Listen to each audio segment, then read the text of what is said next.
Ayan, dahil sa hati ang opinion at kuro-kuro ng mga reactors, dahil doon nakakuha ng idea ng sisisihin ang mga nag-organize doon sa party ni Jomar. 'Di ba? Sinisisi ngayon or parang pinalalabas nila na sadya raw yung pagpapasama ni Yang Mi doon sa anak ni Jomar para ganun yung mangyari, 'di ba? Kaya lang problema, syempre kung isa ka sa medyo nakakaunawa, medyo malawak ka ngayong kaisipan, sige, pagpalagay na natin. Halimbawa lang ha, nang asar talaga si Yang Mi. Kunwari, nang asar talaga siya. Pinasama niya yung anak niya. Diba, ganun na ngayon yung nangyari na gusto niyang palabasin na medyo malakas siya. Kaya pinasama niya yung anak niya. Pero, ang tanong doon, bakit nga din nila pinapasok? Diba? Kung alam pala nila na planado, or naisip nila na planado, dapat, ang ginawa nga nila, mas pinapasok nila, 'di ba? Ganun pala yung labanan ha. Palakasan pala dito ha. Sige, dapat mas welcome nila, dapat pinakita nila na mas kind sila, 'di ba? Paanohan na lang, pagalingan na lang ng pagdikit kay Kuya Bal. Kaso nangyari, ayan nga. Pero ano na lang 'yun, nakakuha na lang sila ng dahilan. Nakakuha sila ng idea doon sa mga reactors na ang sinisisi is si Ma'am Yang Mi. Pero ang totoo talaga niyan, parang hindi talaga nila kilala si Kuya Bal. Nang oras na yun, hindi talaga nila pinapasok. Grabe, di ba? Yung pagtalikod pa nga lang ni Kuya Bal, pagsabi pa lang niya na, tara, doon tayo sa Bagasbas, doon tayo sa Bagasbas. Doon pa lang medyo sana natauhan na yung babae na, ay Kuya Bal, sandali lang po, may kakausapin lang ako sa loob. Kahit pa nga ganun lang, mga ano lang, alibay.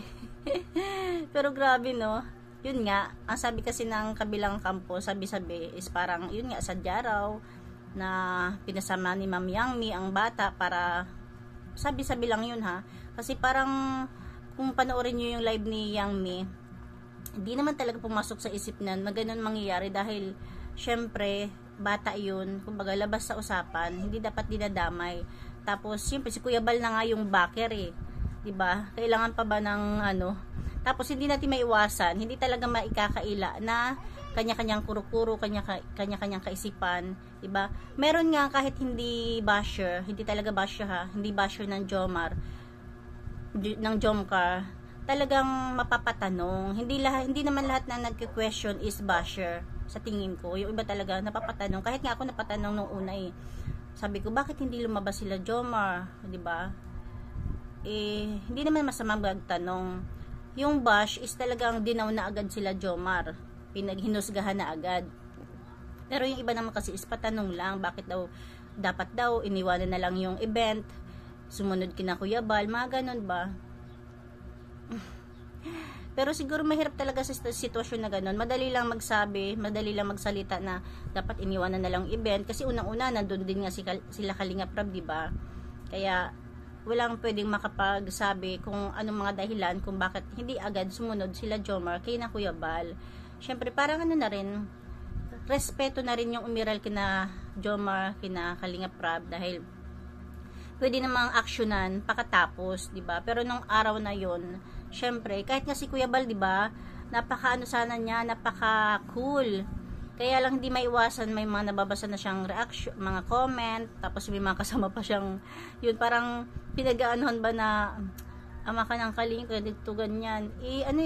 Mabait si Kuya Bal kung tutuusin.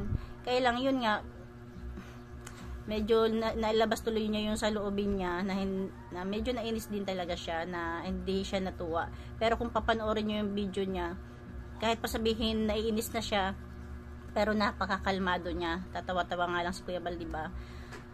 Ngayon, ano na bang issue ngayon? Ano na bang may mga nagsalita na ba?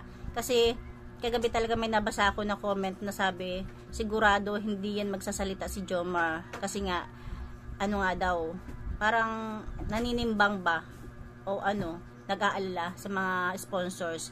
Tingnan natin, abangan natin kung talagang hindi ba talaga magsasalita si Jomar. Pero sigurado tayo dyan, magsasalita yan si Jomar. Medyo, syempre, kailangan niya mag-isip ng mabuti na hindi makakasama sa lahat.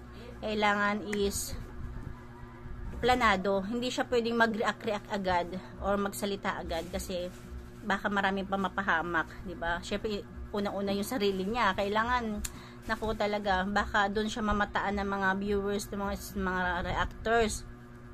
Yun, kaya kailangan planado lahat bago siya humarap sa camera. Hindi naman planadong hindi maganda. Naka-organize, 'di ba? Na pag-isip-isip niya, mga ganyan. Hintayin din natin si Kalinga Prab na magpaliwanag kung bakit nga ba tinuloy pa rin yung party. Kasi marami nagsasabi bakit to tinuloy pa. Siguro respeto na lang din dahil hindi naman sila pinalaking bastos din talaga, 'di ba? Kaya naintindihan niyo ni Kuya Bal. Sabi nga niya, naunawaan niya yung dress code, yung ganito, ganyan, bawal. Pero deep inside, kahit papaano, doon na rin yung hindi talaga natuwa si Kuya Bal. Dahil siya na nga yung ama ng Kalingap, siya na nga yung founder. 'Di ba? Ano pa bang hinahanap? Tapos, ayan, sa thumbnail, kunin ko tong thumbnail ni Kuya Bal. K-boys na ano ba? Pinakamapalad. Totoo yan, 'di ba? Kasi sa ilang taon na may mga K-boys na. Pero si Papa Joms halos isang taon pa lang mahigit. Grabe na yung blessings na natanggap niya. Wala pa nga siyang isang taon, 'di ba, nung tanggap niya yung kotse galing sa sponsors, 'di ba? Kaya talagang wala tayong magagawa doon dahil yun yung kapalaran ni Papa Joms mapalad siya dahil sa Kalingap. Kaya sana intindihin ng mga sponsors na hindi nila pwedeng hawakan si Jomar sa liig. 'Di ba? Hindi porket sila yung mga nagbibigay, sila yung masusunod. Kaya nga bilib ako kay Ma'am Yang Mi, 'di ba? Dahil hindi lang Jomcar ang tinutulungan niya, kahit mga ibang angels talagang nandun siya. Yun nga, yun lang naman yung ating kunting update. Kayo, ano bang balita nyo na? Balitaan nyo rin ako, comment kayo sa ibaba kung may bago ba kayong balita. Dahil, ayan nga, yung mga live uli si Kuya Bal. Lagot tayo dyan, yung mga yung mga sponsors. Kaya sana mag-isip-isip din kasi yung mga yung mga K-boys. Wag naman sila masyadong sa mga sponsors kasi nga nagbablog na sila. Pagpasok pa lang sa Kalingap is natulungan na sila ni Kuya Bal dahil sumasahod na sila kahit papaano. Diba? Yung mga sponsors, di pa ubayan na nila sa mga beneficiary. Pero syempre, wala naman tayong magagawa kung yung mga sponsors is gusto sila. Lalo na si Papa Joms kasi nga sabi K-boys na pinalad, diba? Ayan lang, kunting update lang tayo. Share nyo na lang kung anong nalalaman nyo para may alam din tayo.